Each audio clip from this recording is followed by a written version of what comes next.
Bitcoin has exploded. Is the bull market back? Are we officially in a bull market swing? What does this mean for us, guys? Let's dive into it. The ETF news, BlackRock's ETF potentially getting listed at any point in time, shorts being liquidated. We're going to go over it. Welcome back to the Block Hash podcast channel. Let's talk crypto. Today, we're going to do chart analysis, specifically talking about Bitcoin. So obviously over the past week, we've seen Bitcoin start to trend in the right direction, breaking through the Bollinger Band. And then just over the last 2 days, we've seen a huge hockey stick breakout for Bitcoin, all right? And this is massively significant as we invalidate, once again, this inflection zone that has kept Bitcoin in bull territory since March of this year. So March until now is April, May, June, July, August, September, October. 7 months. 7 months we've been trending sideways here for Bitcoin. We finally broke out, got through this really hard area around 31,000, solidified that by getting to 32, and now we're sitting at about 34,000, and we've wicked up as high as 35,287. So when you back out, this is on the daily, by the way, you look at where we started at the beginning of the year. Bitcoin has had a very nice jump.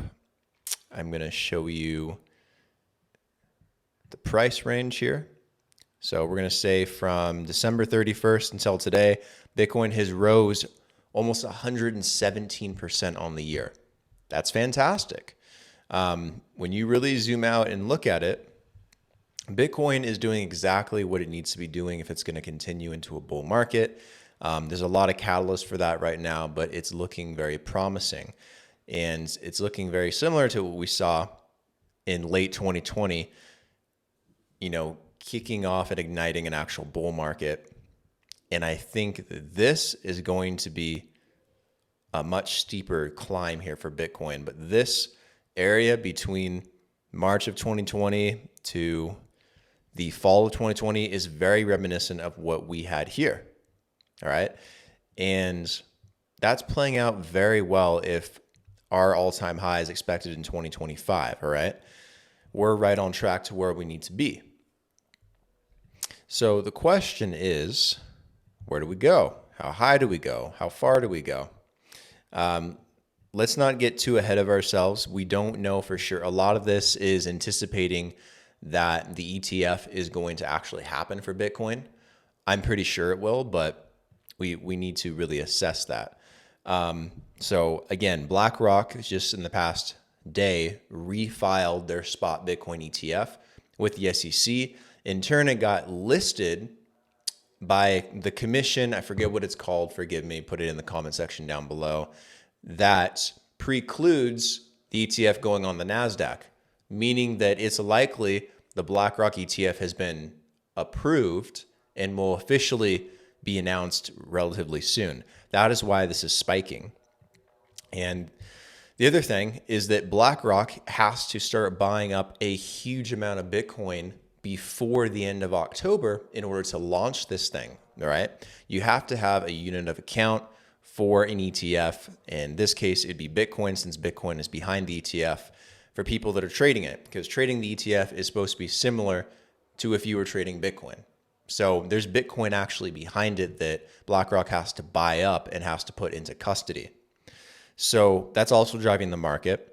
We've also got geopolitical turmoil around the world and people flocking to quality in this standpoint, according to Larry Fink. I think he said it well, CEO of BlackRock.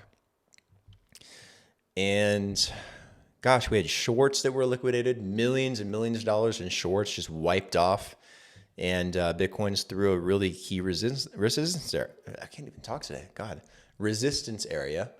Again, around 31,000. So I was worried we were going to come up on a triple tap here and then Bitcoin was going to come down and we were going to have a pretty gnarly end to the year, but we held very well. And this funnel, I'm going to say, is outdated, so I'm going to get rid of it. But this top line one is very important. So I want to see if we continue the trend and we come up towards 40,000. As if this, you know, rising resistance and ceiling holds true, we could see 42,000 relatively quickly. It's possible, entirely possible. Or we just we have a sizable leg up. Like we cleared a huge liquidity zone here. Again, resistance at 31,000. There's a lot of open air until we get to 39, 40,000, something like that. But I'm eyeballing around 42, which is right in line with where Bitcoin sat before. You know, historically, you could say maybe it'll sit at 35, maybe it'll have resistance in this area, which is definitely true.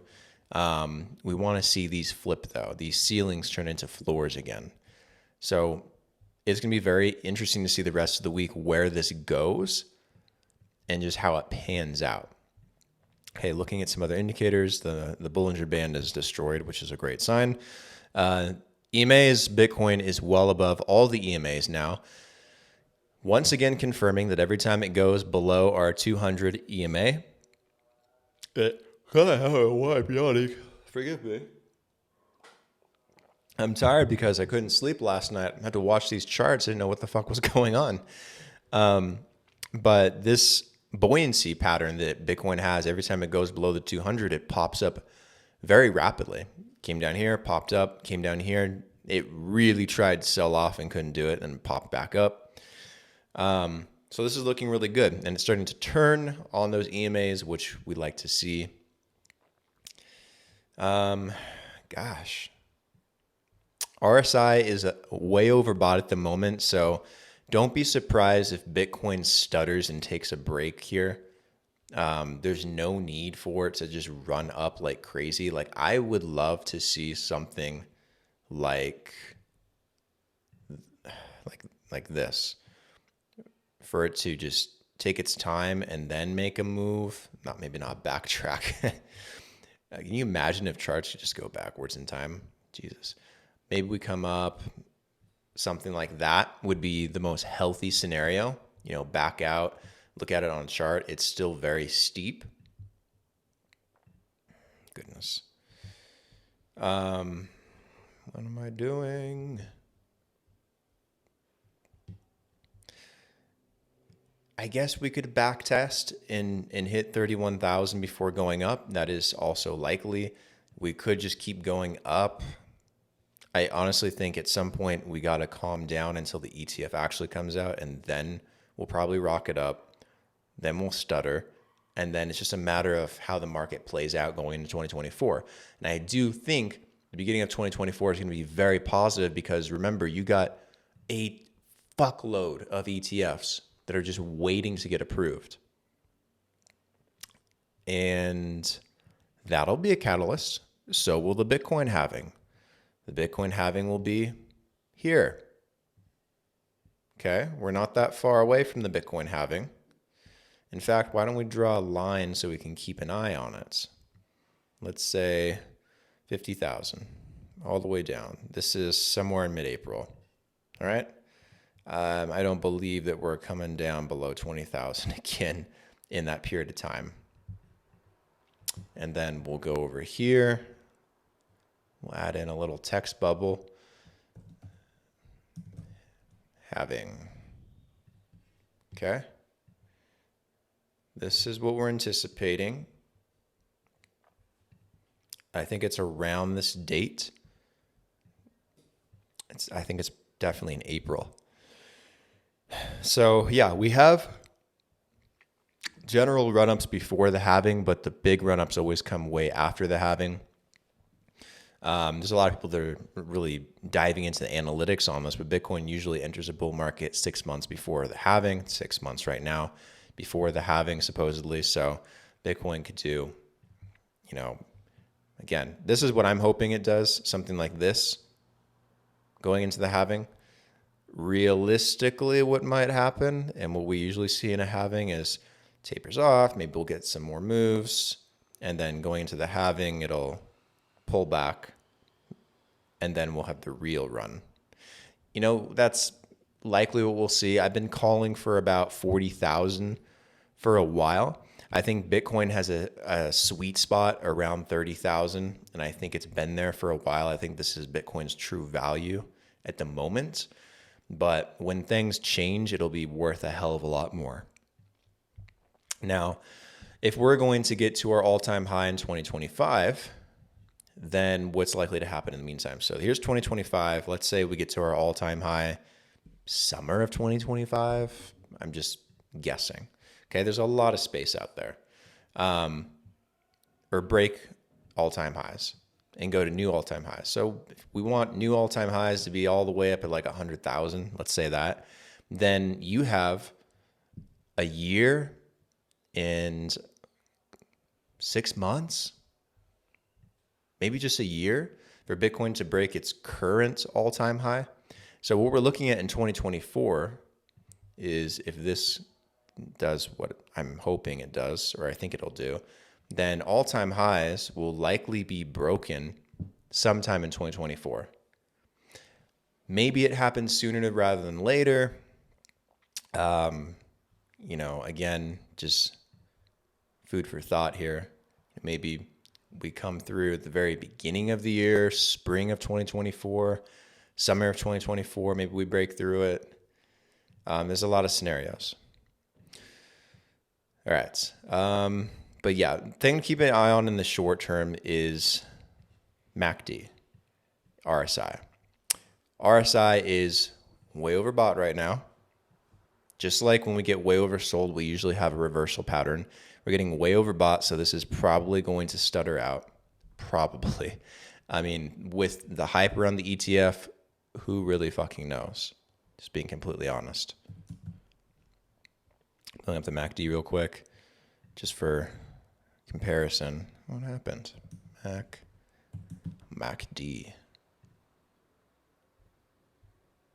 Do I have another one? Maybe I should just buy the plan.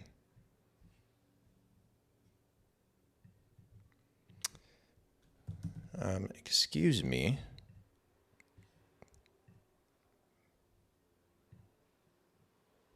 Okay, well, I have another indicator supposedly that's running, and I did not know. Basic 2, current plan. Okay, well, I'll have to look into that. Maybe I clicked on something. Is it the EMA? Bollinger Band? I don't think so, really. All right, well, I'll figure that out. Anyways, MACD is showing overbought. RSI is showing overbought. So don't jump into the fray and get too excited. The FOMO is going to kick in for a lot of people. There's going to be a lot of selling in between. It's going to be choppy on the way up, and don't be a sucker, right? So play it smart, play the long game. Bitcoin's going to do its thing. It's just a matter of time. So plan for that over time. Don't just rush into things. So that's where we're at with Bitcoin today. Again, very exciting. Finally getting through some major key areas, and hopefully that translates into something special here in 2024. So that's it for today. Leave your thoughts and comments in the description. Down below. I'll have more info in the description as well if you guys want to check it out. And then make sure to like, share, and subscribe to the channel if you haven't already. And if you have, thank you so much. Talk to you soon. Cheers.